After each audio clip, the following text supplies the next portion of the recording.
बात है, आप एक निष्ठ हैं राम के प्रति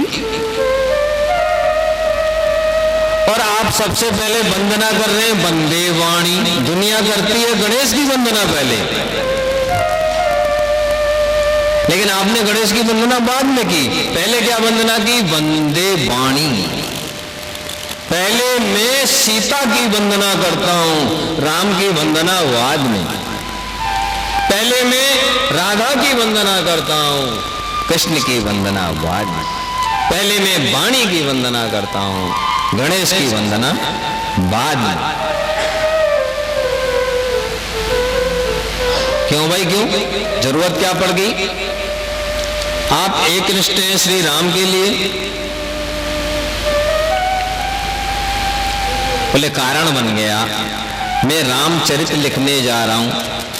अब राम के चरित्र में जो जो वे सहायक है राम से जुड़े हुए, उन सब का चरित्र, उन सब की वंदना तो मुझे करनी पड़ेगी।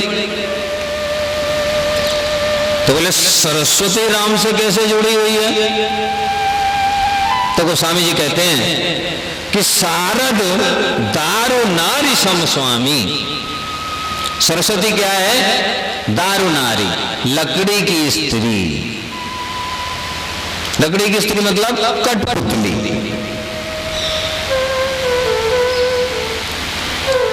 तो कठपुतली को तो नचाने वाला कोई डोरी लेके खींचने वाला रहता है, इसको खींचने वाला कौन है? इसको नचाने वाला कौन है?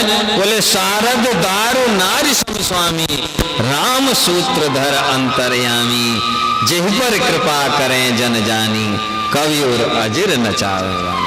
क्योंकि इसके सूत्रधार राम हैं, इसलिए मैं वाणी की वंदना करता हूं। अब गणेश की वंदना करता हूं, किस लिए करता हूं? क्योंकि नाम प्रभाव जान गण राओ, प्रथम पूज्यत नाम प्रभाव। उसी राम नाम के प्रभाव से ये प्रथम पूज्य हैं। राम नाम के प्रभाव के कारण ही मैं इनकी वंदना करता हूं। यानी जिसकी भी वंदना कर रहे हैं वो अपनी एक निष्ठता को उन्होंने कम नहीं होने दिया।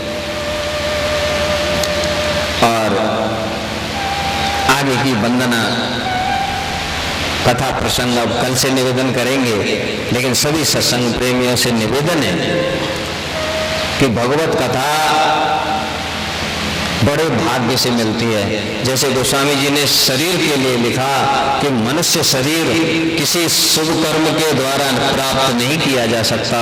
ये कैसे मिलता है कि कबहु करि करुणा नर देई, तो बड़े भाग्य मानुष तन पावा। बड़े भाग्य से जब प्रभु को कभी हमें कीट पतंग की योनियों में भटकते हुए देखते हैं और कभी दया आ जाती है तो हमें मनुष्य बना दी। उसी प्रकार मनुष्य शरीर देने के बाद भी बड़े भाग्य पाए वो सत्संगा। सत्संग का विधान हो जाए तो फिर बिना प्रयास होए भवभंगा। तो ये है हमारे पूज्य पिताश्री के स्मृति में हम अधिक से अधिक कोशिश करेंगे, ज्यादा से ज्यादा विद्वान यहाँ आकर उनके समकक्ष वयोवृद्ध विद्वान, उनके नीचे श्रेणी में उनके मानस पुत्र विद्वान अथवा और तरह तरह के विद्वान जो उनसे संबंधित थे वो आकर उनसे अपनी अनुभव, उनकी स्मृति में दो चार शब्द रोज कहें और उनके लिए हम रोज उनका सम्मान करें। बस ये प्रार्थना है और ये कार्यभार हमारे मानस पुत्र के हाथ में है। नित्य प्रति अब आज मैं मनोज जी से प्रार्थना करूंगा कि आज बाबा की स्मृति में बाबा के साथ इन्हें क्या अनुभव हुआ, ये बाबा की स्मृति में दो शब्द कहें, पुनः आरती करके कथा को विश्राम देंगे। कल से ठीक 2:30 बजे से यहाँ सत्संग प्रारंभ हो जाएगा, हमारे भजन प्रारंभ करेंगे और ठीक 3 बजे से हम यहाँ कथा प्रारंभ कर देंगे।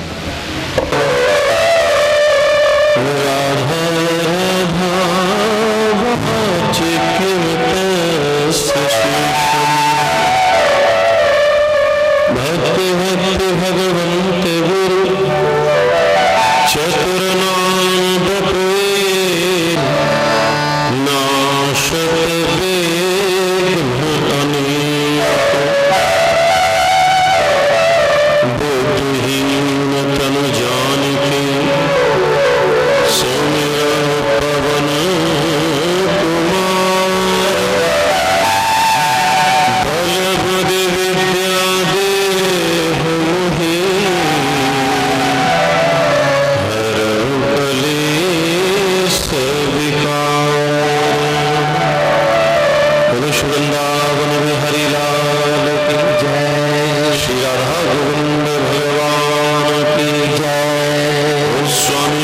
तुलसीदास जी महाराज की जय। पूज्य व्यासदेव महाराज की जय। पूज्य सद्गुरुदेव भगवान की जय। श्री बाबा महाराज की जय।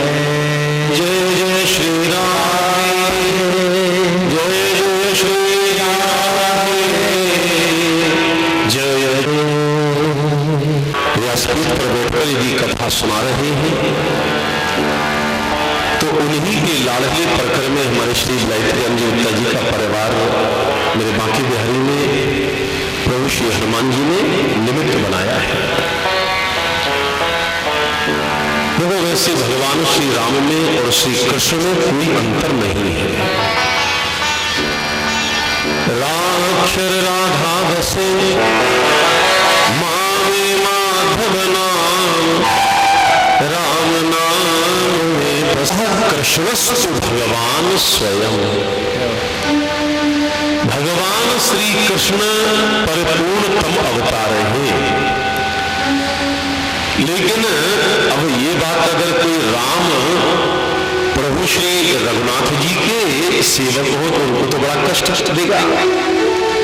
लेकिन श्रीमद् भागवत के टीकाकारों ने स्पष्ट कह दिया कि कृष्णस्तु भगवान स्वयं तू तुना रामोपी भगवत्वेन रामचंद्र पुरापि प्रसिद्ध। जो तू शब्द है वो प्रभु श्री राम के लिए है। अभिप्राय यह है कि प्रभु श्री राम भगवान श्री कृष्ण से पहले से है, इसलिए यदि भगवान श्री कृष्ण परिपूर्णतम अवतार है तो मर्यादा पुरुषोत्तम श्री राघवेंद्र भी परिपूर्णतम अवतार है। परिपूर्णतम अवतार पूर्णावतार का लक्षण क्या है? जो चतुर्व्यूह में अवतार ले वही पूर्णावतार है। जैसे भगवान श्री कृष्ण, बलभद्र, संकर्षण, प्रद्युम्न जी महाराज और अनिरुद्ध जी महाराज, ये चतुर्व्यूह में परमात्मा श्री कृष्ण ने अवतार दिया, इसलिए वह भी पूर्णावतार है और भगवान राम भी पूर्णावतार है। क्योंकि प्रभु श्री राघव रामा श्री भरत जी महाराज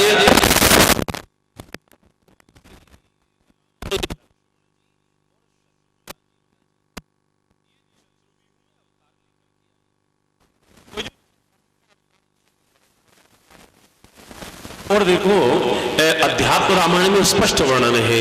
भगवान श्री राम जिस वंश में अवतार लेकर के आ रही है वह भी वंश साधारण नहीं है।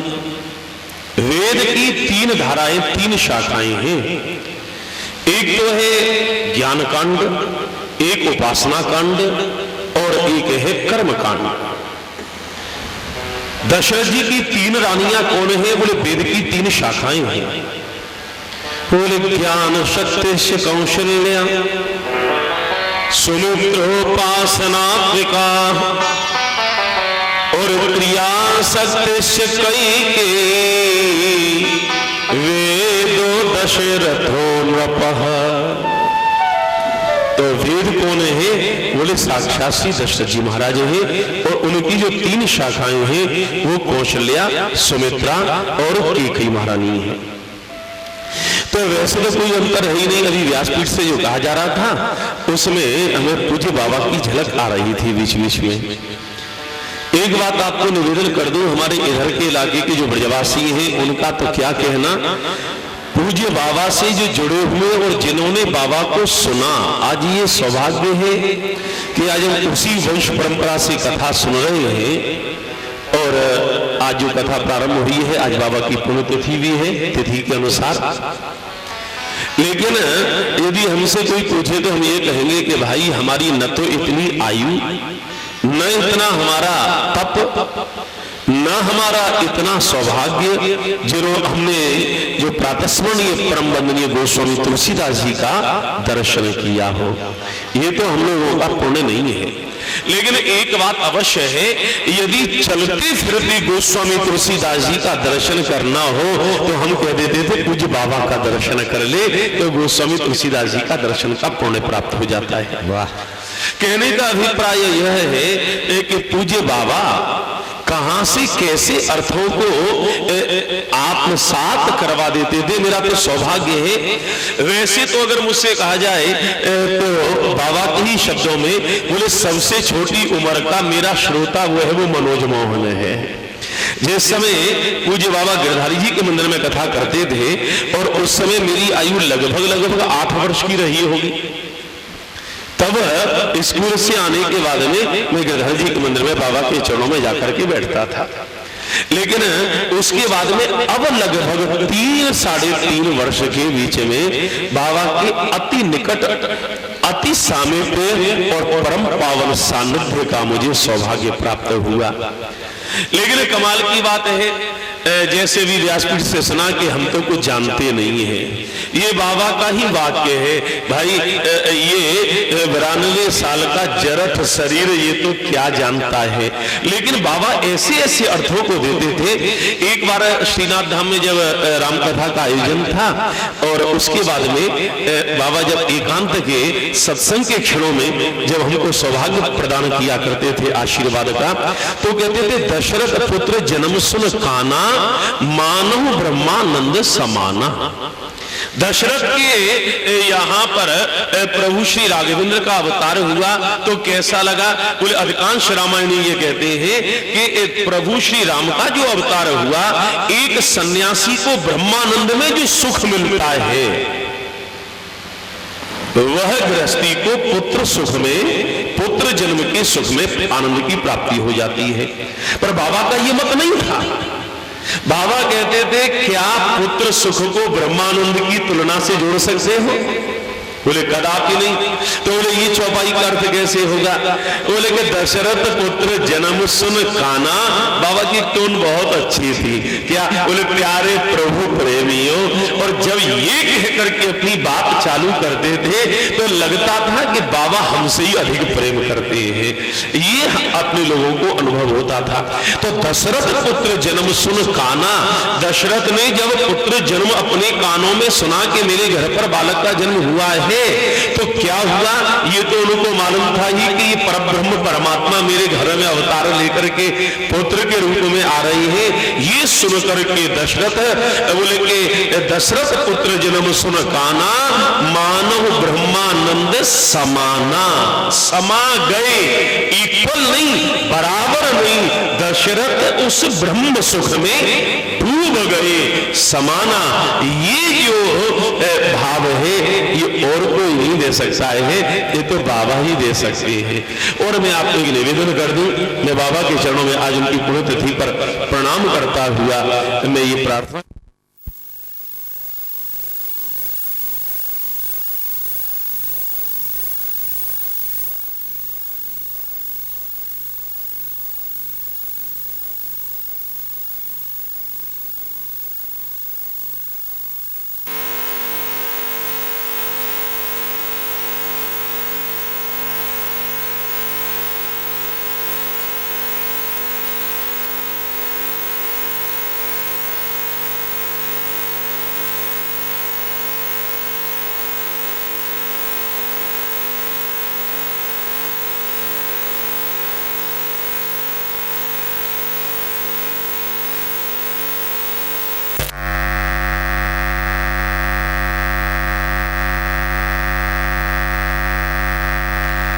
ऐसे ही प्रभु श्री ये रामचरितमानस भगवान श्री राम का श्री विग्रह है। इसमें कोई अंतर नहीं है। बल्कि अगर ये कहा जाए कि राम का जो भजन करते हैं अच्छी बात है, लेकिन मानस के लिए चौकी पर रख करके यदि कोई एक परिक्रमा लगा दे, अब बुढ़ापा है, चल सकते नहीं, घुटने में दर्द है, कमर में दर्द है, अब कहां तीर्थों में यात्रा करने जाएंगे? तो बाबा का एक सिद्धांत, अगर चौकी पर रामचरितमानस का ग्रंथ रख करके एक परिक्रमा कोई लगा लेता है तो उसे 7 पुरियों की परिक्रमा लगाने का फल प्राप्त हो जाता है। अब बतलाइए इतना सस्ता माता जी सौदा कहां मिलेगा?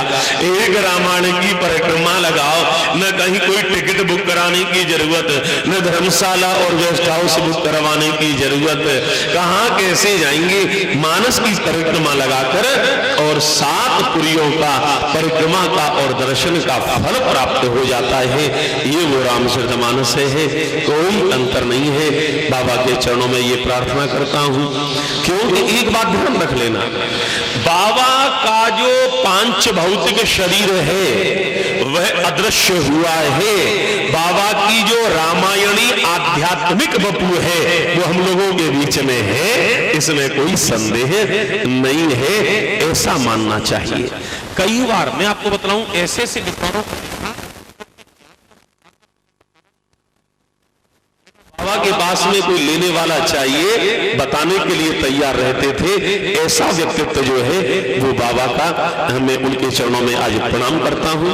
अभी और अलग अलग दिन में बैठेंगे और कोई ना कोई विद्वान बोलेंगे, और नहीं तो अपने लोग तो है ही, क्योंकि बाबा की स्मृतियां हम लोगों की जिंदगी में बहुत बहुत और बहुत जुड़ी हुई है, और अभी भी जुड़ रही है, और भविष्य में भी जुड़ती रहेंगी, क्योंकि बाबा कहीं गए नहीं है, ऐसा हम लोगों का अनुभव है। वृंदावन में हरिलाल की जय।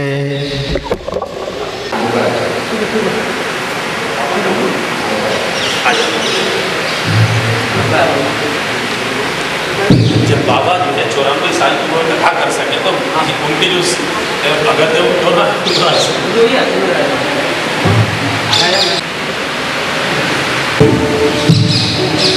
अब आरती और आरती के बाद विश्राम, पुनः आप 25 तारीख तक नित्य प्रति बहुत ही होने वाली है।